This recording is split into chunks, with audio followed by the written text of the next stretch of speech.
Welcome to the wonderful world of wine, exploring all things wine with you. We are your hosts, Kim Simone and Mark Lindsay, and you can find past episodes of this show on iTunes.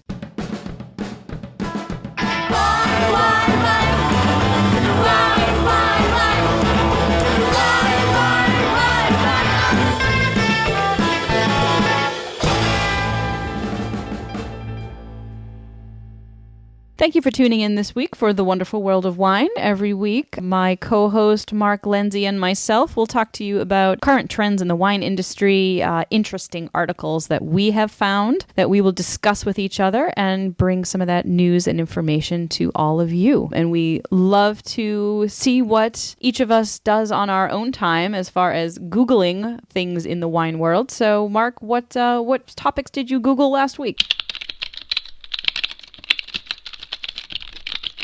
Well, Kim, you know me with my wine documentaries. I was searching a new thing that's coming out, Somm TV. You familiar with the Somm movies? I am, yes. So they're coming out with their own TV channel in spring of 2019. And you had to sign up first to get on the list so when it's released. And I think what they're going to do is they're going to take all the footage from the movies where they were practicing tasting and for their exams and just flood all that onto a TV channel. So if you're a geek and you want to watch how people taste, how they pass their Somm exams, this will be coming out soon. Somm TV. Wow. It did seem to be a movie that lots of people mentioned to me. They're like, hey, have you seen that movie Somm? So there does seem to be some interest from the non-wine world about this topic. So that might be interesting for a lot of people. What about you, Kim? What did you Google on your own this week? I Googled a lot of stuff about Spanish wine. Mark and I are in the middle of studying for a new Spanish certification. So I have been finding myself looking up maps and different regions and styles and grape varieties. And everybody knows I'm a grape variety geek. So I love to look up that stuff. And there are also a couple of Spanish grape varieties that we are particularly fond of in our household. So I'm always looking for new and interesting things that I can bring home and that we can taste. So Spain's where it's at right now for us.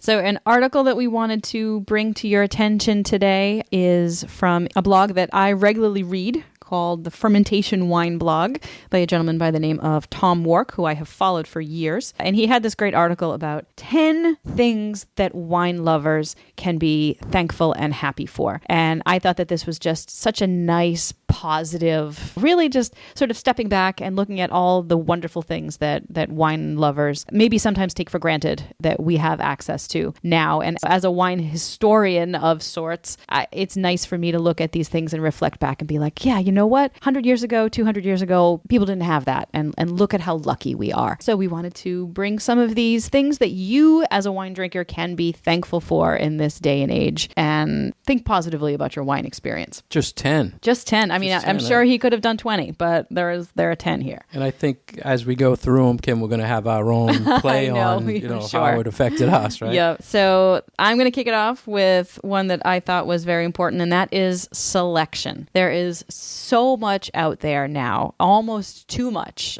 You kind of sometimes walk into a really big store, and if you don't know a whole heck of a lot about wine, or even if you do, you sort of feel like a deer in the headlights. Like there's a lot of wine out there. But I think that it's great because there's something for everyone. If you are a wine drinker and you like to drink wine, there is probably something that is your go-to.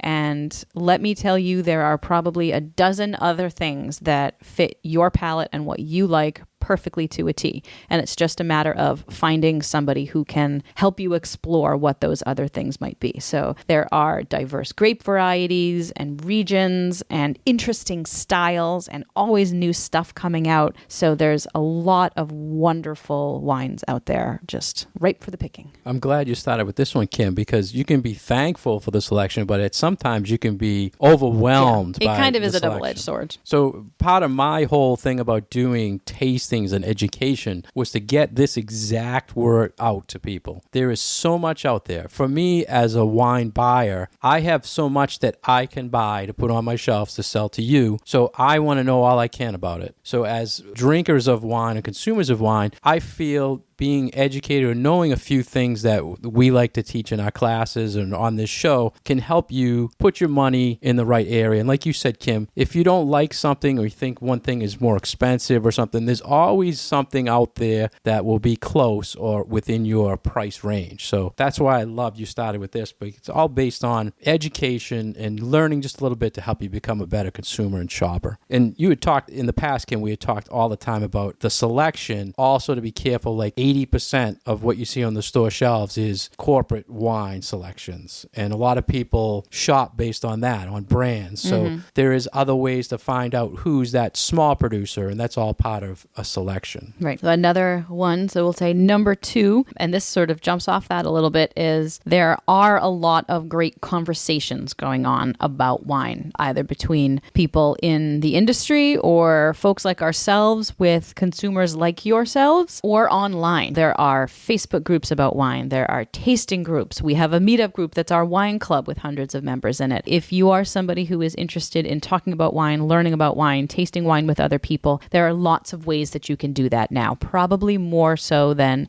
at any other time. And I think another great thing about sort of a little bit connected to this, but also in the past, wine was really only consumed by people who had a lot of money that they could then spend on wine.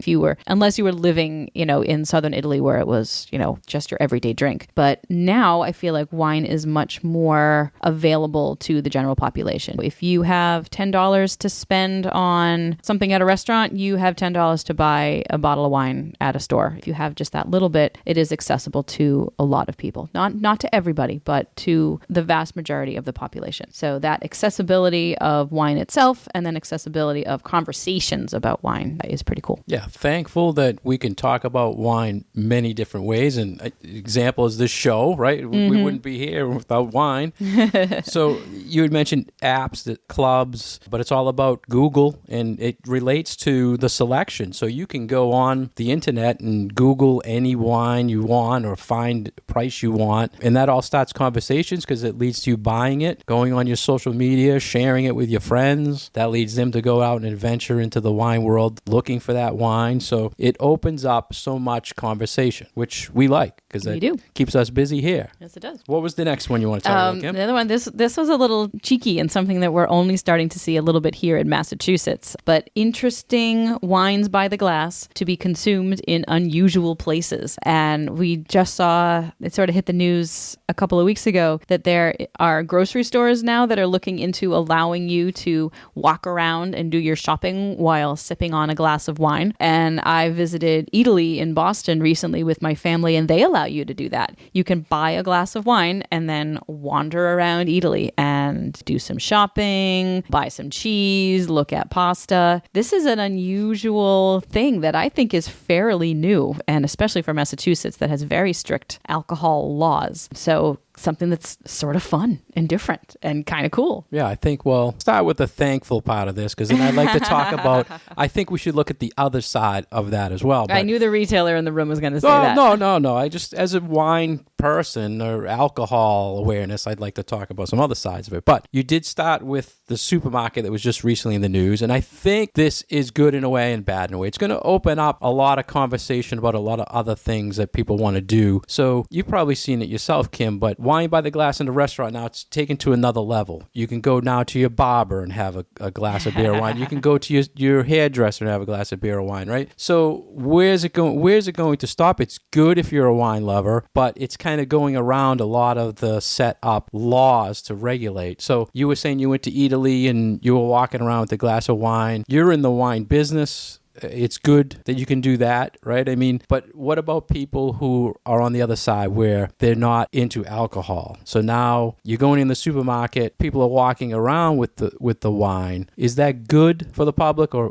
it's good for the wine lover? Why is it any different than having in a restaurant? A glass of wine in a restaurant? Yeah, well, it's to me, it's more of a exposure where you're walking around, showing like it's okay to drink while you're shopping. And there's a lot of effort now or focus on moms maybe drinking too much. So now when they're out with their kids shopping, would you do it if you were shopping I in might. Shaw's? Yeah, I might. Well, I'm surprised. I don't have any problem having a glass of wine in front of my kids in a restaurant. So I just think it's going to open up a can of worms. I like that we can be thankful that we're in a country where they're open to these ideas, and I like people thinking out of the box how to do it. It's good for the wine industry, but I just think we should just look at the exposure part of it. What are we trying to do? What are we trying to get from it? I love when we disagree. It's good an agree to disagree. I like it for the wine. It's good when we see different sides of an issue. I think it's just getting crazy. I mean, Starbucks is doing it. It's everywhere now. Yeah. So it's becoming an acceptable. I think it's almost coming like a European acceptability of wine. And just I'm okay drink it with everywhere.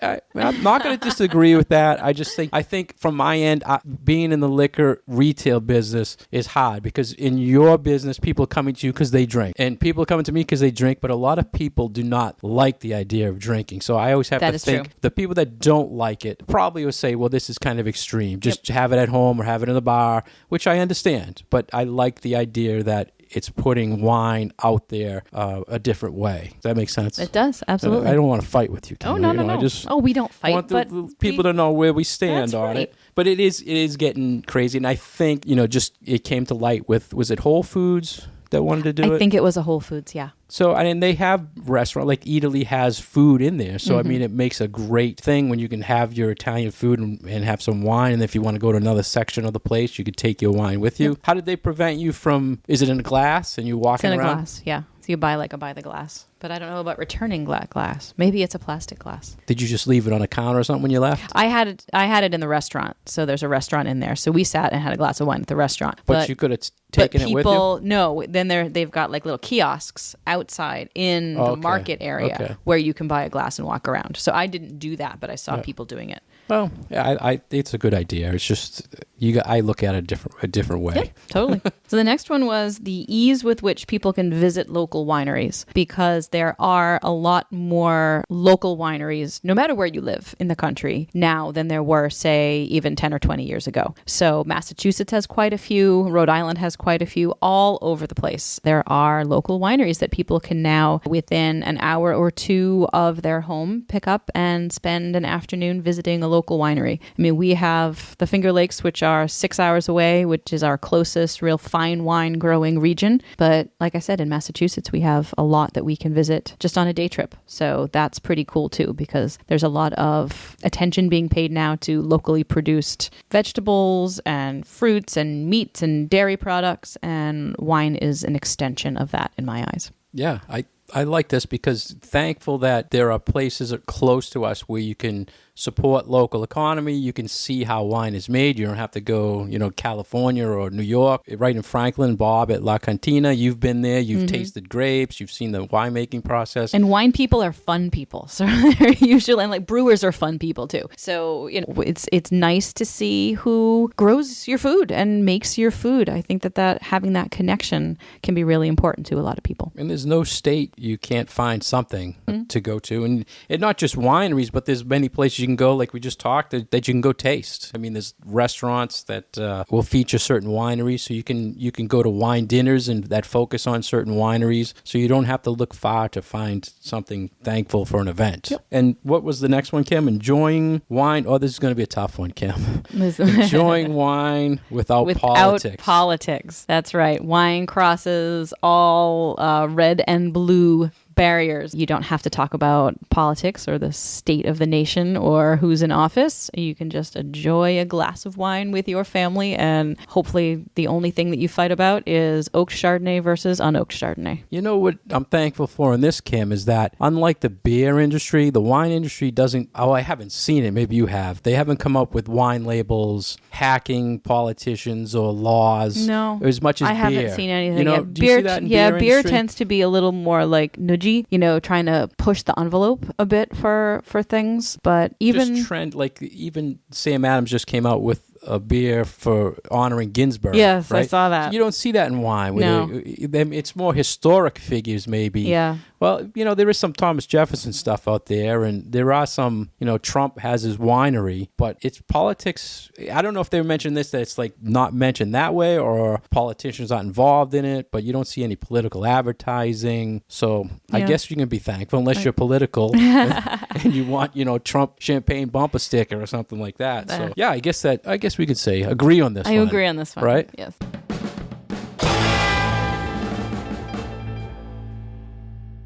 You're listening to The Wonderful World of Wine. We're your hosts, Mark Lindsay and Kim Simone. If you'd like to get more information about Kim, please go to her website at vinitaswineworks.com. If you'd like to get more information about myself, please go to franklinliquors.com.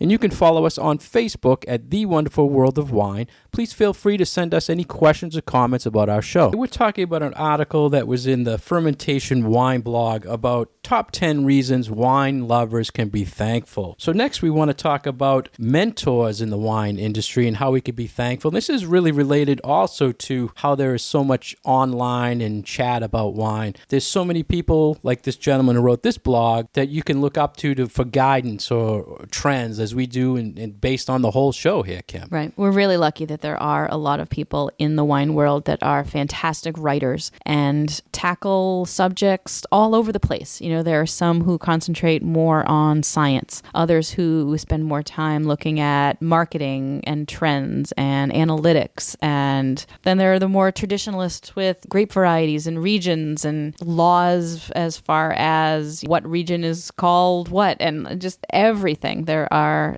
specialists and there are smart people in all corners of the wine world. And we're, I think, really lucky with the way that information is able to be dispersed these days, that we have access to all of these people. So very cool stuff being written these days about wine, and in all sorts of ways, whether it's online content, whether it's wine magazines, whether it's reviewers and tasting notes and scores, or anything that you need. There's a way to find that in the wine world from some great writers. And a lot of times, Kim, we get together and we're talking about articles, and it's funny to find out who we follow. We follow the same people, people, or social media. When you think back, Kim, who would you say was your biggest mentor in the wine industry? Was it someone from an education class? Was it someone from a sales perspective? Or was it just someone you follow online? We follow a lot of the same. It's kind of all over the place. There are some wine writers who are based in New York who I like to follow, who I've never actually met in person, but who I really like to read their writings.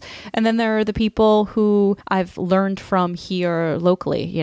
We have a couple of fantastic masters of wine in Massachusetts that were my professors in graduate school, Bill Nesto and Sandy Block, and they've both been mentors for me and people that I can reach out to and who have reached out to me in turn.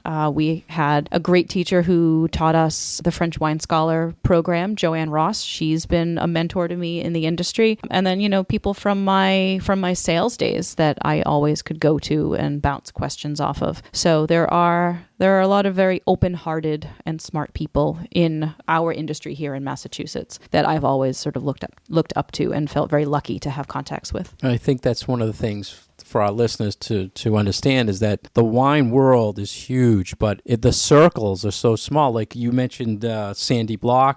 I was taking online stuff with Sandy, reading his documents. So to have that connection with people, we never knew. We never really talked about Sandy. So stuff like that is just interesting. We both liked Joanne when we had her in French Wine Scholar class. I just feel the connections you make, and you were in sales, so once you're in the industry, people know a lot of people. Mm-hmm. So you build up a good repertoire, I guess, for the wine industry. Do you have any importers or winemakers who you've seen come into your store, who you've done tastings with, who you feel like you've made connections with? I think you probably the same way. Anytime you meet someone who's making the wine, it takes you to another level of respect for the wine you're selling or the wine you're drinking. Mm-hmm. to know who's behind the label. So I think they all become mentors because I'm selling the product to you, so you have confidence in me that I know something about it. I mean, but there's educational mentors. I mean, I think the first wine education class I ever went to, that person became a mentor because he's the first person you look up to and you trust their palate and how to taste. So, I mean, you can go on and on about this. But I was trying to think the other day, who's the most famous winemaker or wine person that I ever met?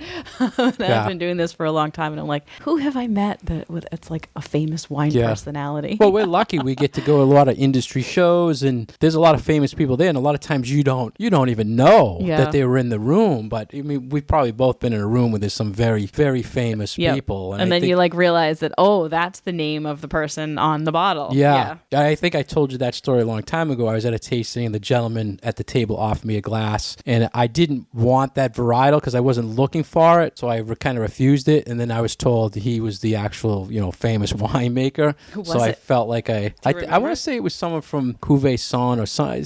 It was a Napa. Oh, okay. It was a Napa, but I felt bad. It wasn't like you said no to Jean Trimbach. Yeah, or no, like that. it wasn't real famous, but he was a well-known winemaker. So, yeah. I met Gaia once. I thought that was daughter of Angelo Gaia, who's in charge of the winery now at in Piedmont. I thought that was pretty cool. Wow. See? Yeah.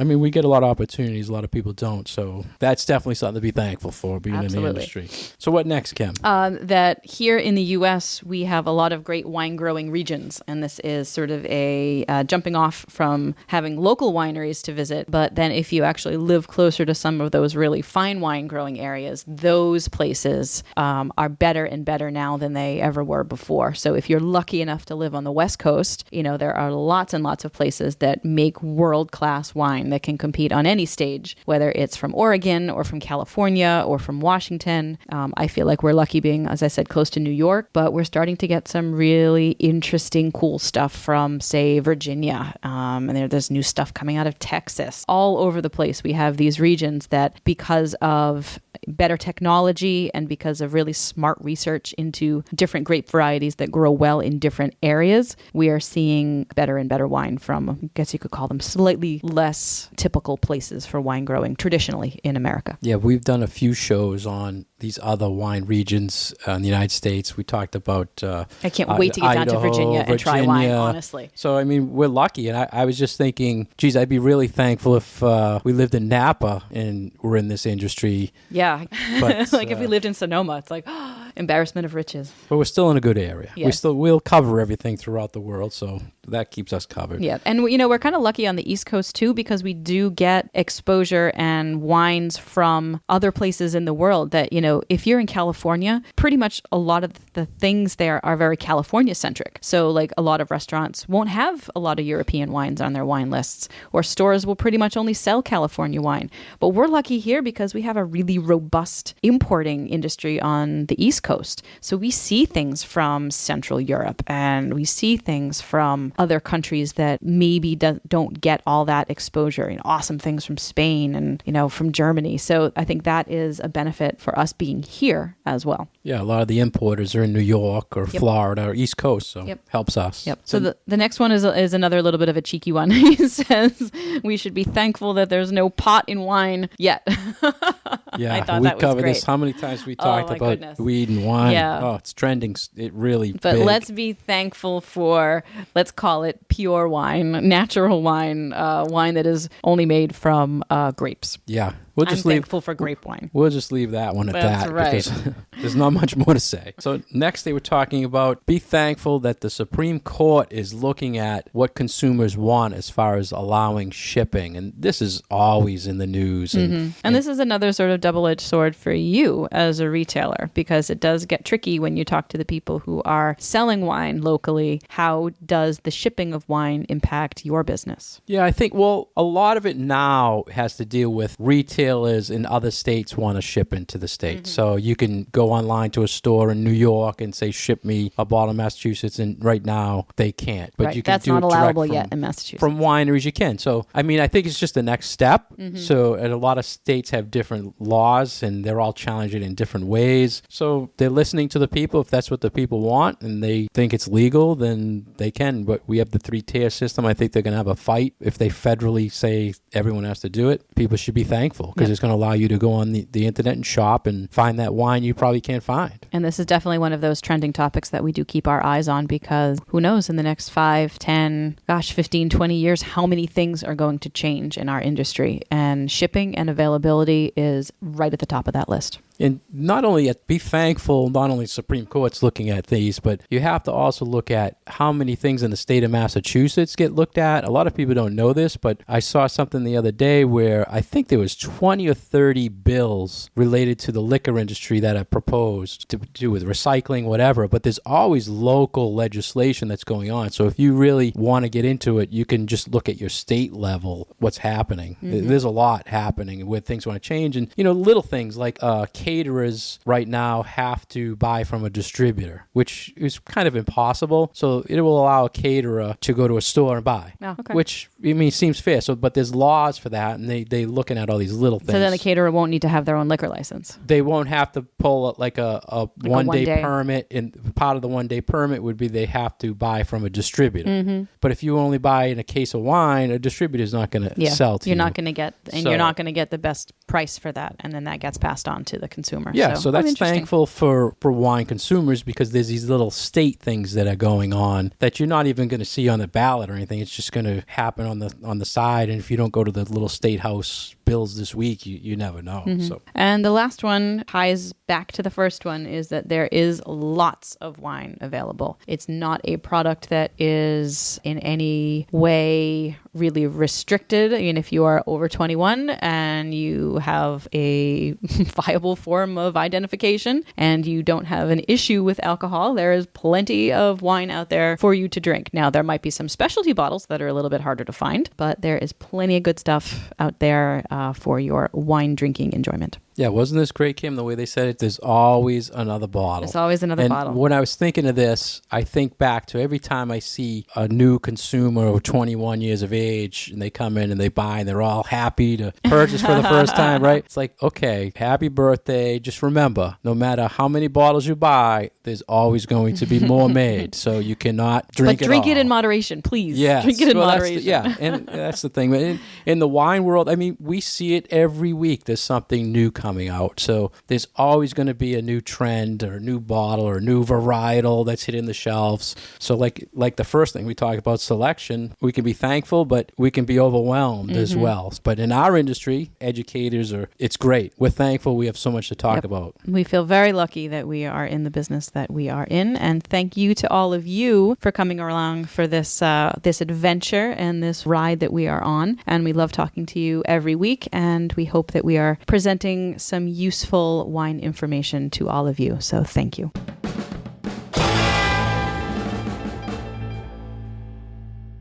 Thank you for listening to us today. We've been your hosts, Mark Lindsay and Kim Simone, exploring all things wine with you. If you'd like to find out some past episodes of our show, please go to iTunes or SoundCloud and search The Wonderful World of Wine. Cheers. Wine,